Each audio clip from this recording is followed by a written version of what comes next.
I was going to take a little break from Star Wars and keep working on my next video essay, but then this happened.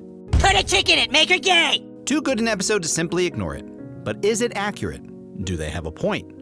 Well, obviously they have a point when they're talking about Disney and their agenda-pushing writers and executives, but that's not the point that I'm talking about. I mean the one where Cartman talks about calling everything woke being a lazy way of just hating on Disney. I guess just wailing on woke stuff all the time is pretty lazy too. And even further, that fan responses somehow helped create the monster that is Disney and Lucasfilm today. Look, I like South Park, quite a bit actually, though I don't regularly watch it. I do enjoy the occasional episode that truly is a home run, however, like this episode obviously is. So let's just get that out of the way before I start. I think that this episode is one of the most important moments in Hollywood in the last 10 years. I really do. But I did have a minor gripe with that one part of this episode, however, that I didn't really see a lot of people talking about.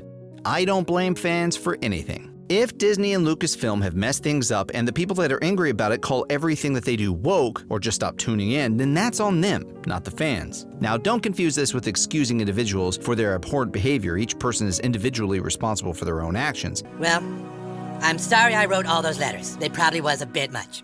But fans are not an individual, but a collective of consumers. Fans, in general, are just customers. And guess what? The customer is always right. One of everything. No cheese, no crust, pickles to the left, 4 squirts of ketchup, wheat buns, non-dairy lettuce, and farm-raised tomatoes, carnival style. Look, I know that phrase has been taken out of context for years, especially on YouTube, but what it essentially means is that customers are simply a mass of people within a company's target demographic that consumes and reacts to that company's products. The customer is not a hate-filled and dangerous individual. It's not another company. And it's not a YouTuber, or some other form of influencer or media for that matter. It's simply a person consuming or not consuming a product and reacting to it. The fandom in Star Wars gets a lot of hate because we are rather vocal about our opinions, and there's a slew of reasons for that. But whether media companies like it or not, fans are not the problem. As a matter of fact, I think that fans can often hold the solution if companies are willing to pay enough attention to the market and leave their bubble. Now look, I'm not saying that this is even specifically what the South Park creators are trying to say, that all fans calling something woke is a problem. I actually think what happened in the episode is far more nuanced, because in the episode, Cartman represents all of the fan hate mail delivered to Kathleen Kennedy. Hilarious, by the way. Perhaps he's more of a representative of people on YouTube or other forms of independent media where a lot of that kind of language is used. So maybe it does or it doesn't mean fans. I kind of lean on the side that it does, but there are plenty out there that are taking it to mean that fans in general are a problem and just as much to blame as Lucasfilm for the failures of the last 10 years. This line of thinking has got to stop. I mean, I genuinely cringe whenever I see a famous YouTuber or influencer, especially one that I like, say some platitudes like, "When are we gonna learn?" Or "We as a fandom need to do better," or some other bullshit just because some jerk said some racist stuff on Twitter. Then it's you! You're the one who caused all this! Hate mail to Kathleen Kennedy, while not cool, is a normal response to being in the public eye. I mean, I only have a little over 1,000 subs and I get hate all the time, and I don't even yell.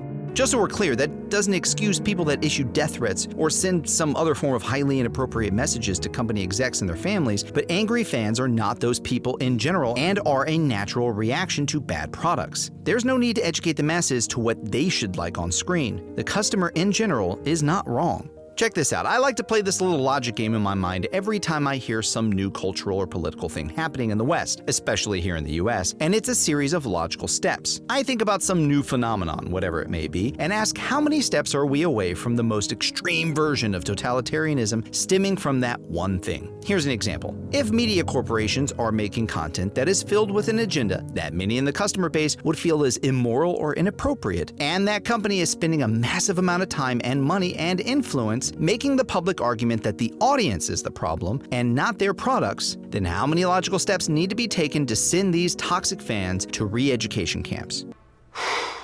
Boy, that escalated quickly. This may seem a bit extreme and political, but so was the South Park episode. Disney has massive tax subsidies and is heavily protected by most legacy media. It espouses one side of a political spectrum and pushes that agenda onto its viewers. Mix that with the ever-growing call for people to educate themselves, or being labeled whatever ist they're being called for not liking Disney products, and we probably aren't that many steps away from it. I mean, really be honest with yourself, like really be honest. If given enough power, do you think that Disney or its political allies would force you to like their products and ideals if they could? Of course they would. When you live in a bubble like Hollywood, it's hard to even conceptualize that people out there think differently than you do. Add into the equation that these executives and politicians are rich, and that bubble then creates an elitist attitude. Not to mention all the names that fans are often called to help regularly dehumanize them in the public eye, like toxic, incel, deplorable, misogynist, racist, homophobic, etc., etc. Fans are called these things because it equates them to evil, and if fans are evil, then companies can treat them however they want, and they definitely have. I mean, just look at how sequel trilogy fans fight Disney's battles for them. It's kind of shocking, really. I got a whole video on it. Check it out when you get the chance. My point is that while I don't condone violent, inappropriate, or deadly actions or messages directed at the Disney executives, the fans as a whole are not the problem. And while this last scene in South Park might or might not have been misunderstood, there are still those that feel that this is a hit against fans. Kind of like a middle-of-the-road take on the whole Disney thing. I'm not really into the middle-of-the-road kind of thing. But in the end, Disney is simply a company making a product,